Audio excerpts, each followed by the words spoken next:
வணக்கம். நான் உங்கள் 5ஆம் தலைமுறை ஜோதிடர் ராம்குமார் ராஜேந்திரன்.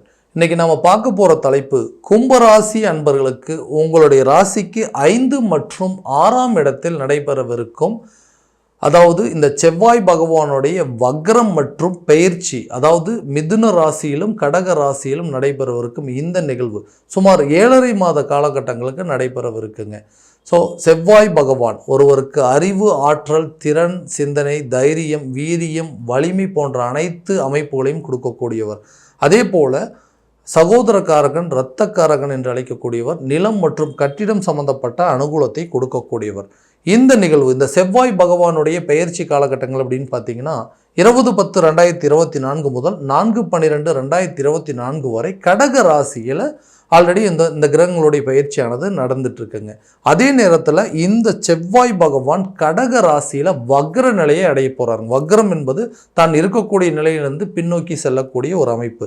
இந்த நிகழ்வு 7/12/2024 முதல் 21/1/2025 வரை கடக ராசியில் செவ்வாய் பகவானுடைய வக்ர நிகழ்வானது நடைபெறவிருக்குங்க. அதே நேரத்தில் இந்த கடகத்திலிருந்து மிதுன ராசிக்கு பயிற்சி அடையக்கூடிய காலம், அதாவது தன்னுடைய ராசியிலிருந்து பின்னோக்கி செல்லக்கூடிய ஒரு அமைப்புங்க. இதைத்தான் செவ்வாய் பகவான் மிதுன ராசிக்கு பயிற்சி அடையக்கூடிய காலகட்டங்கள் 21/1/2025 முதல் 3/4/2025 வரை நடைபெறவிருக்குங்க. பின் மிதுன ராசியிலிருந்து மீண்டும் கடக ராசிக்கு பயிற்சி அடைகிறார். இந்த நிகழ்வு 3/4/2025 முதல் 7/6/2025 வரை நடைபெறவிருக்கு. சுமார் 7.5 மாத காலகட்டங்கள் நடைபெறவிருக்கும் இந்த நிகழ்வு கும்பராசி அன்பர்களுக்கு எந்த விதமான அற்புதங்கள் மற்றும் சிறப்புகள் கொடுக்க போகுது அப்படிங்கிறத தெளிவாகவும் துல்லியமாகவும் இந்த காணொலியில் பார்க்கலாங்க. நம்ம சேனலை ஃபஸ்ட் டைம் பார்க்குறவங்களா அந்த சப்ஸ்கிரைப் பண்ணிக்கோங்க, பெல் பட்டனை கிளிக் பண்ணி ஆல் அப்படிங்கிற ஆப்ஷன் கொடுத்துக்கோங்க. ஸோ கும்பராசி அன்பர்கள் சனி பகவானை அதிபதியாக கொண்டவர்கள், எந்த ஒரு விஷயத்தையும் தைரியத்தோடும் துணிச்சலோடையும் செய்து காட்டக்கூடிய நபர்கள், தன்னை சுற்றி எப்போவுமே எல்லாரும் மகிழ்ச்சியாக இருக்கணும், தன்னை சுற்றி எப்போவுமே எல்லாருமே சந்தோஷமாக இருக்கணும்னு நினைக்கக்கூடிய நபர்கள், எவ்வளோ கஷ்டங்கள் இருந்தாலும் எவ்வளோ சோகங்கள் இருந்தாலும் தன்னை விட்டு வெளியே காட்டிக்க மாட்டாங்க. எப்போவுமே ஒரே நிலையாக இருப்பாங்க. சூழ்நிலைக்கு தகுந்தாற் போல் வாழ்க்கை நிலையை மாற்றி அமைச்சிக்கக்கூடிய ஒரு நபர்கள், எல்லாத்தையுமே அதாவது ரொம்ப ரொம்ப பாசத்தோடு நடந்துக்கக்கூடிய, எல்லாருக்கிட்டையுமே ரொம்ப பாசமாக இருப்பாங்க.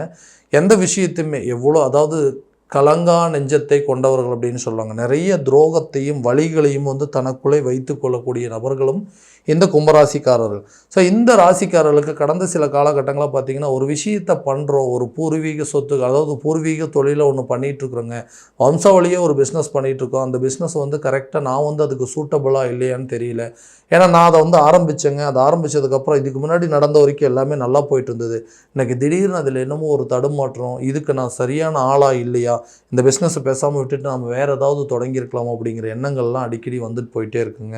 ஸோ இதை கரெக்டாக நடத்த முடியுமா, இதுக்கு நான் சூட்டான ஆளான்னு கேட்டிங்கன்னா கட்டாயமாக கண்டிப்பாக இந்த பூர்வீக குலத்தொழிலோ இருந்தாலும் சரிங்க, அந்த பூர்வீக சம்மந்தப்பட்ட சில தொழிலாக இருந்தாலும் சரி, உங்களுடைய வம்சாவளியாக வரக்கூடிய தொழிலாக இருந்தாலும் சரி, அந்த பிஸ்னஸில் கட்டாயமாக நீங்கள் அது ஒரு பேரை நிலைநாட்டக்கூடிய ஒரு யோகா காலகட்டமாக இருக்க போது இந்த வக்ர நிலை மற்றும் பயிற்சி காலகட்டங்களில். ஏன்னா இந்த பிஸ்னஸ் உங்களுக்கு கண்டிப்பாக அது சூட்டபுளான பிஸ்னஸ் அப்படிங்கிறத கண்டிப்பாக சூஸ் பண்ணிக்குவீங்க. அதே போல் புதிய தொழிலை தொடங்குவதற்கான சில யோகத்தை கொடுக்கக்கூடிய காலமாக இருக்க போதுங்க.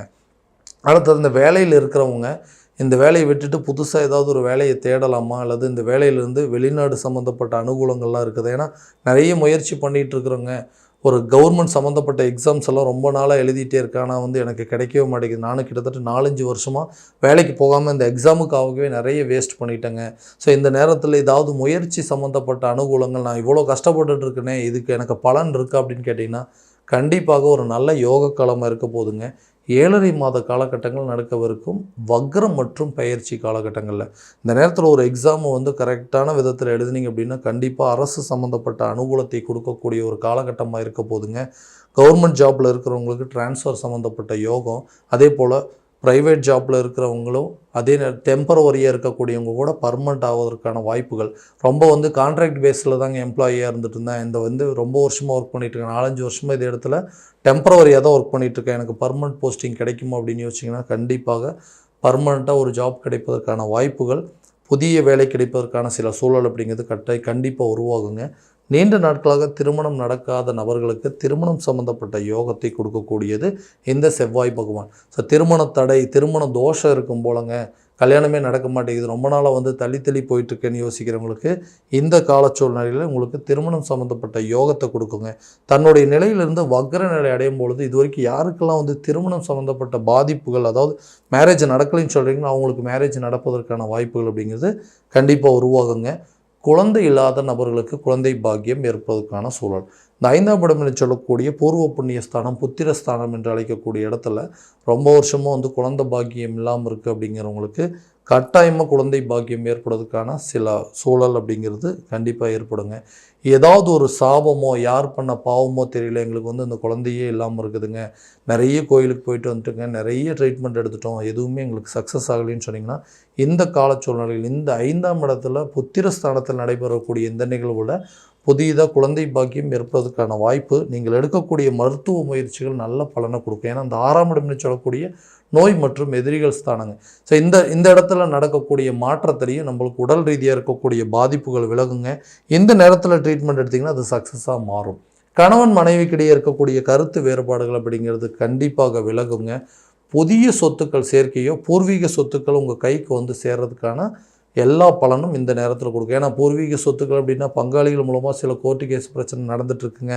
அண்ணன் தம்பிக்கு சொத்து வத்துக்களில் கேஸ் போட்டாங்க, அந்த சொத்தை வந்து நான் அனுபவிக்கவே முடியல, எனக்கு கிடைக்க வேண்டிய சொத்து தாங்க அந்த மொத்த சொத்துமே, ஆனால் எனக்கும் பங்கு இருக்குன்னு சொல்லிட்டு சில பேர் வந்துட்டு அந்த சொத்தில் வந்து கேஸ் போட்டாங்க. அந்த வம்பு வழக்கு பிரச்சனைகளை எப்போ தான் தீரும்? ஏன்னா சட்ட ரீதியான பிரச்சனைகளை சந்திக்கக்கூடிய வெற்றி காணக்கூடிய ஒரு யோகத்தை கொடுக்குறவரும் இந்த செவ்வாய் பகவான் தான். அப்போது அது 5ஆம் இடமான பூர்வ புண்ணிய ஸ்தானத்தில் நடைபெறும் பொழுது பூர்வீக சொத்துக்களில் இருக்கக்கூடிய வில்லங்கங்கள் தீருங்க. அந்த சொத்துக்கள் உங்கள் கைக்கு வந்து சேரும். அது மூலமாக சில அனுகூலங்கள் அப்படிங்கிறது கட்டாயமாக உங்களை வந்து சேரக்கூடிய காலமாக இருக்க போது இந்த செவ்வாய் பகவானுடைய வக்ரம் மற்றும் பயிற்சி காலகட்டங்களில். ஸோ இந்த புதிய சொத்துக்கள் ஓகேங்க, வண்டி வாகனங்கள் வாங்குறதுக்கு யோகம் இருக்குங்களா, இந்த நேரத்தில் அதுக்கு உண்டான முயற்சி பண்ணலான்னா கட்டாயமாக பண்ணலாங்க. அதே போல் இந்த இடத்துல, அதாவது இந்த ஆரோக்கியத்தில் வந்துட்டு ரொம்ப கவலைக்கிடமான ஒரு சூழ்நிலை. ஏன்னா ஒருத்தர் மாற்றி ஒருத்தர், யாராவது ஒருத்தருக்கு உடம்பு சரியில்லாமல் போயிட்டே இருக்குதுங்க. திடீர்னு எலும்பு சம்மந்தப்பட்ட வலிகளும் உடல் ரீதியாக சில பாதிப்புகள், அதுக்கு என்ன ட்ரீட்மெண்ட் எடுத்தாலுமே அது க்யூர் ஆகவே மாட்டேங்குதுன்னு சொல்கிறவங்களுக்கு இந்த நிலை, இந்த காலகட்டங்களில் உடல் ரீதியாகவும் இந்த ரத்தம் சம்மந்தப்பட்ட பாதிப்புகள் எல்லாமே உங்களை விட்டு விலக போகுதுங்க. ஆரோக்கியத்தில் நல்ல ஒரு முன்னேற்றமும், ஆயுள் சம்மந்தப்பட்ட கண்டங்கள் அப்படிங்கிறது கட்டாயமாக விலகக்கூடிய காலமாக இருக்க போகுது. குழந்தைங்களுடைய கல்வியில் நல்ல ஒரு முன்னேற்றம், அவங்களுடைய வளர்ச்சி, அவங்களுடைய கல்வியில் முன்னேற்றத்தை பார்த்து நீங்கள் மகிழ்ச்சி அடையக்கூடிய ஒரு காலகட்டமாக இருக்க போகுதுங்க. கடன் சம்மந்தப்பட்ட சில பாதிப்புகள் அப்படிங்கிறது, இந்த கடன் அப்படிங்கிறது எப்படி தான் வந்து சேர்ந்துச்சுன்னே தெரியல, ரொம்ப துன்பத்தை அனுபவிச்சுட்ருக்கேன். கொஞ்சம் கொஞ்சமாக இன்றைக்கி, அதாவது அன்றைக்கி வந்து ஒரு ₹1,00,000 இருந்த கடன் இன்றைக்கி வந்து 10 லட்சம் 20 லட்சமாக மாறிடுச்சு. அன்றைக்கி 100 200 இருந்தது, இன்றைக்கி வந்து 1000 கணக்கில் வந்து நின்றுட்டு இருந்தது. என்ன நடந்ததுன்னே தெரியலைங்க. அதுக்கு வட்டி மட்டும்தான் கட்டிகிட்டே இருக்குது. அந்த கடனை முழுசாக என்னால் திரும்ப அடைக்கவே முடியல. ஏதோ என்னோடய பூர்வீக சொத்துக்களில் வந்து ஏதாவது ஒரு பங்கை நான் விற்றேன் அப்படின்னா அதில் வரக்கூடிய பணத்தை வச்சு இந்த எல்லா கடனையும் அடைச்சிருவேன். அதுக்குண்டான முயற்சிகள் எதுவுமே பண்ண முடியல. யாருக்காகவோ வாங்கி கொடுத்த பிரச்சனையில் இன்றைக்கி நான் போய் சட்ட ரீதியாக மாட்டிக்கிட்டேங்க. யாருக்கோ ஒருத்தருக்கு ஜஸ்ட் ரெக்கமெண்ட் தான் பண்ணேன், நான் இன்றைக்கி அதுக்கு ஜாமீன் போட்டேன்னு சொல்லிவிட்டு எனக்கு அந்த கடனை கட்டி நீங்கள் தான் அந்த கடனை அடைக்கணும்னு சொல்லி என்ன வந்து டார்ச்சர் பண்ணிகிட்டு இருக்கிறாங்கன்னு யோசிச்சுட்டு இருக்கிறவங்களுக்கு இந்த பூர்வீக சொத்துக்களால் சில அனுகூலங்கள் கிடைக்குங்க. கடனை வந்து கண்டிப்பாக அடைப்பதற்கான வாய்ப்பு, சட்ட ரீதியான பிரச்சனைகள் எல்லாமே வந்து உங்களை விட்டு விலகக்கூடியது. அந்த பிரச்சனைக்கு நல்ல ஒரு ஃபேவரான ஒரு ரிசல்ட்டு, நல்ல தீர்ப்புகள் வர்றதுக்கான வாய்ப்புகள் அப்படிங்கிறது நிச்சயமாக உங்களுக்கு இருக்கக்கூடிய காலகட்டங்கள் இந்த 7.5 மாத காலகட்டங்கள் நடைபெறவிருக்கும் இந்த செவ்வாய் பகவானுடைய வக்ர நிலை மற்றும் பயிற்சி காலகட்டங்களில். ஸோ இது வரைக்கும் நம்ம பார்த்தது எல்லாமே கோச்சார ரீதியான பலன்கள் மட்டும்தாங்க. இந்த பலன்கள் அனைத்தும் உங்களுக்கு நடக்குமா அப்படின்னா உங்களுடைய சுய ஜாதகத்தை முழுமையான விதத்தில் தெரிஞ்சுக்கிட்டு அதற்குண்டானபடி ஒவ்வொரு முயற்சிகள் எடுத்தீங்க அப்படின்னா கண்டிப்பாக எல்லா விதமான நல்ல வெற்றிகள் அப்படிங்கிறது உங்களுக்கு கிடைக்கும். உதாரணமாக அந்த தொழில் ரீதியாக எடுக்கக்கூடிய முயற்சிகள், அதே போல் இந்த வேலை விஷயத்தில் ஏதாவது மாற்றங்கள் இருக்கா, திருமணம் சம்மந்தப்பட்ட அனுகூலங்கள், புத்திரர் சம்மந்தப்பட்ட பாக்கியங்கள் அப்படிங்கிறது, அதே நேரத்தில் சொத்து பொத்துக்களுக்கு சேர்க்கைக்கு உண்டான யோகம், இல்லது ஏதாவது ஒன்று விற்க முடியுமா, ஒரு இடம் வாங்க முடியுமா, ஆரோக்கிய குறைபாடுகள் நீங்குமா, இல்லை கல்வியில் முன்னேற்றம் இருக்குமா, கடன் பிரச்சனை தீருமா அப்படின்னா எல்லாத்தையும் முறையான விதத்தில் தெரிஞ்சுக்கிட்டு அதற்குண்டானபடி ஒவ்வொரு ஸ்டெப் எடுக்கும்போது நல்ல ஒரு சக்ஸஸ் அப்படிங்கிறது கண்டிப்பாக கிடைக்குங்க. ஸோ உங்களுடைய ஜாதகம் எங்கிட்ட பார்க்கணும் அப்படின்னு விருப்பப்பட்டீங்கன்னா கீழே தெரியும் நம்பருக்கு காண்டாக்ட் பண்ணி அப்பாயின்மெண்ட் ஃபிக்ஸ் பண்ணிக்கோங்க. அப்படி இல்லையா உங்களுடைய ஜாதகத்தை வாட்ஸ்அப் மூலமாக அனுப்பிச்சி வச்சிங்க, இல்லைனா உங்களுடைய டைம் டேட் ஆஃப் பர்த் அனுப்பிச்சி வச்சிங்க அப்படின்னா கூட தெளிவான முறையில் கணிச்சு துல்லியமான பலன்கள் அப்படிங்கிறது உங்களுக்கு கண்டிப்பாக தெரியப்படுத்தப்படுங்க. மீண்டும் அடுத்த காணொளியில் உங்களை சந்திக்கும் வரை உங்களிடமிருந்து விடைபெறுவது உங்கள் ராம்குமார் ராஜேந்திரன். நன்றி.